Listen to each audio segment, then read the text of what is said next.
Anders, det som er mest aktuelt med dig i medierne, det er det nye talkshow, som du laver, som stadigvæk er nyt efter 3 år. Ja, det er nyt. Ja, I forhold til mange andre ting er det nyt jo. Ja. Hvordan er det at lave? Og Ejva kommer og synger. Nå. Det er jeg meget stolt af. Hvornår? Men det er først i november. Okay. Og hun er travlt.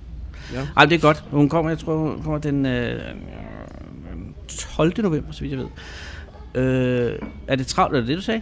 Nej, hvad sagde du? Du spurgte, hvordan det er at lave det der. Lige det præcis godt. det der. Og det er ikke nogen, altså det er jo ikke noget sindssygt hårdt arbejde, for det er jo 1 gang om ugen, og det er 3 kvarter. Så. Hvor svært kan det være? Jamen, det er selvfølgelig enormt svært. Men det og det tør jeg også godt sige her. Altså, det er jo faktisk, altså det svære er jo at prøve at invitere nogle folk, der har tid til at komme ind sådan en fredag aften. Men udover det, så er det bare. Men folk må helst ikke vide det, fordi jeg skal jo have en hel uge arbejde til at gå, ikke? Med at, altså jeg skal jo gå og lave det der på fredag virkelig. Og nu her, når det her bliver lavet, så der er det jo, det er onsdag dag, ikke? Ja. Og jeg er jo ikke kommet på arbejde endnu. Klokken, den er jo 10:12 nu, ikke? Bliver du så nødt til at have nogle kreative forklaringer, hvad du har lavet? Lige nu er jeg til møde ude i byen. Okay, og så senere, for jeg har sagt senere skal jeg ind og interviewe til Færøsk Radio. Så den her gemmer jeg til, så jeg også skal holde lidt fri eftermiddag. Jamen, det synes jeg er godt.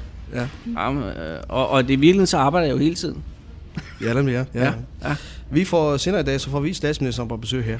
Ham har du også haft. Ja. Og ham gik jeg til jura med.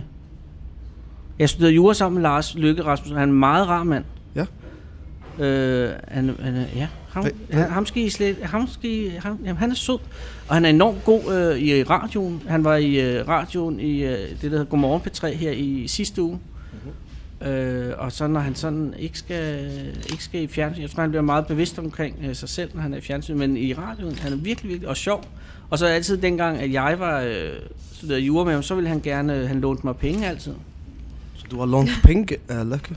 Og betalte den tilbage, men han var bare, fordi at, jeg passede ikke ind i jurastudiet, det var sådan lidt, nej, det var bare ikke rigtig mig. Og så sad jeg ved siden af Lars, fordi han var den eneste, der gad at snakke med mig. Og dengang var han jo, han var ikke engang formand for Venstres Ungdom, han studerede jura. Det var bare Lars. Ja,